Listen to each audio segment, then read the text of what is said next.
Breaking news, isang napakalaking kilos protesta ang nangyayari ngayon sa Gaza at ang kilos protestang ito ay dinaluhan ng daang-daang mga Palestino.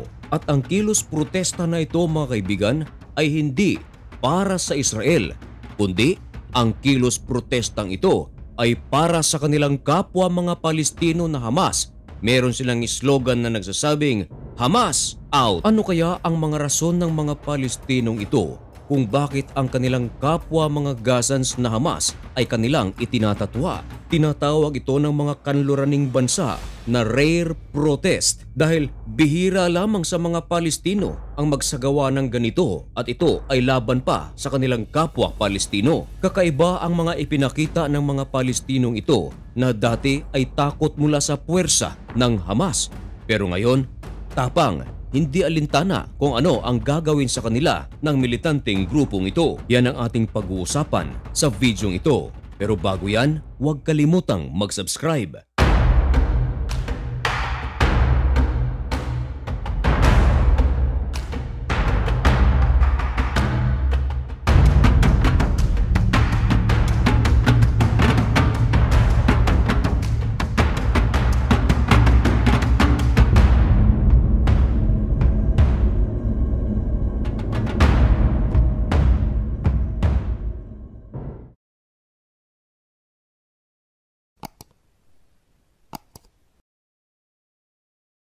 Maligayang pagbabalik mga mahal kong kaibigan, mga subscribers, bashers, silent viewers at mga members.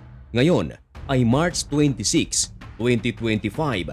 Isa na namang napakainit at napakabagong balita ang ating ihahatid sa inyo. Ito ay tungkol sa nangyayari ngayon sa Gaza at ito ay sa kampo ng mga Palestino versus Palestino rin. Kaya lang civilian versus Hamas. Sapagkat ang dating takot ng mga Palestino mula sa kampo ng Hamas, ibang-iba ngayon sapagkat hindi na sila nagdalawang isip na tumindig at nagtipon-tipon sa mga lansangan upang ipanawagan ang pag-alis ng Hamas sa kanilang bansa. Noong una ay hindi nila ito kayang gawin sapagkat sino man ang magsasalita laban sa pamunuan ng Hamas bigla na lang itong nawawala, gaya ng ibang mga journalist at mga aktivista na bigla na lang nawawala. Kalaunay natatagpuan na wala ng buhay. Kakabalik pa lamang ng maraming mga Palestino sa kanilang mga tahanan na lubhang mga nawasak mula sa pag-aatake ng Israel sa kanilang lugar kontra Hamas. At nang magkaroon ng ceasefire ang Israel at Hamas, napakasaya ng maraming mga Palestino sapagkat kanila nang muling masisilayan ang kanilang tahanan kahit na ito ay sira. Hanggang sa matapos ang unang phase ng ceasefire ng Israel at Hamas. At ngayon, hindi nagkaroon ng second phase ang ceasefire at ang Israel muling nagsagawa ng mga malalaking airstrike sa Gaza kontra Hamas. At dahil sa mga airstrike ng IDF, maraming mga Palestino ang nababahala. At dahil sa pagkabahalang ito, marami sa kanila ang hindi na natiis at nagtipon-tipon na sa kalsada upang ipanawagan ang pag-alis ng Hamas. Pero palaisipan para sa maraming mga eksperto dahil alam ng mga Palestino na ang nagsagawa ng airstrike ay Israel. Pero sa halip na sisihin ang Israel sa pangyayaring ito, ang kanilang sigaw ay umalis na ang Hamas sa kanilang lugar.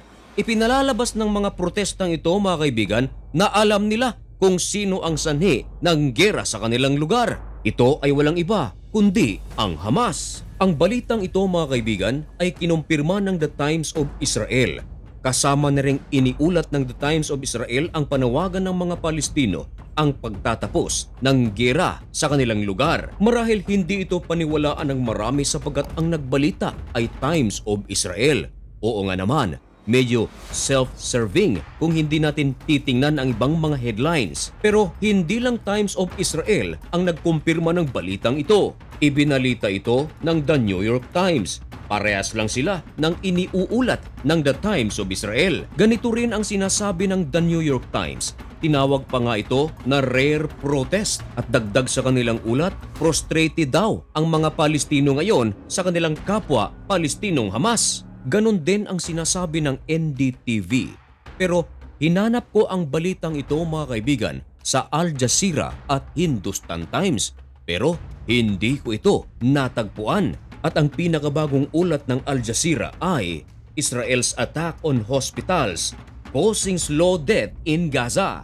Ayon sa mga Palestino na nagsasagawa ng kilos protesta laban sa Hamas, ganito ang kanilang sinasabi, "We want to eat." Gutom na raw sila, pati ang kanilang mga anak. Merong mga humanitarian aid na pumapasok sa Gaza, pero ayon sa ulat, ang iba rito ay hinahijack ng Hamas. Meron ding mga napaulat mga kaibigan na hindi pinapapasok ng Israel ang UNRWA upang magsagawa ng humanitarian aid sa Gaza. Pero ayon sa Israel, sila mismo ang nagsasagawa nito. Ito ay upang maiwasan na ang Hamas ay makapagnakaw ng mga humanitarian aid na nagmumula sa ibang mga sectors. Dagdag pa ng mga protesters, "Stop war. Children in Palestine want to live." Sabay sigaw mga kaibigan, "Hamas out. Hamas terrorists." Ayon sa mga Palestino, wala raw silang ibang hangad kundi ang kapayapaan sa kanilang lugar. Nagsalita ang isang protester pero hindi siya nagbigay ng buong pangalan. Nagpatawag lamang itong Mohammed para sa kanyang seguridad. Inamin nito mga kaibigan na dinadala lamang niya ang tinig ng maraming mga Palestino. Ayon sa kanya, pagod na raw ang mga Gazans. At ang matindi mga kaibigan, ayon sa kanya, nakita niya ang maraming members ng Hamas Security Forces na humalo sa protestang ito.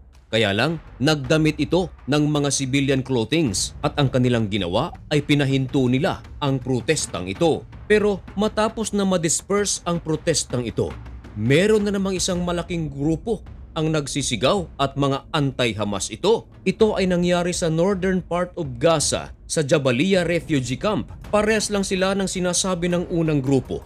Nais din nila na paalisin ang Hamas sa kanilang lugar at hindi raw nila gusto na ang kanilang bansa ay pamunuan ng mga militanteng grupong ito. At matapos magsagawa ng kilos protesta ang mga tao na nasa Jabalia, meron na namang grupo na umalsa sa Khan Yunis City na nasa southern part of Gaza. Ganun din ang sinasabi, "Hamas out." Marami ng mga Palestino ngayon ang nasa iba't ibang bahagi ng Gaza ang nagsasagawa ng kilos protesta laban sa Hamas. Kung kayo naman ang tatanungin mga kaibigan, ano ang inyong masasabi tungkol sa balitang ito?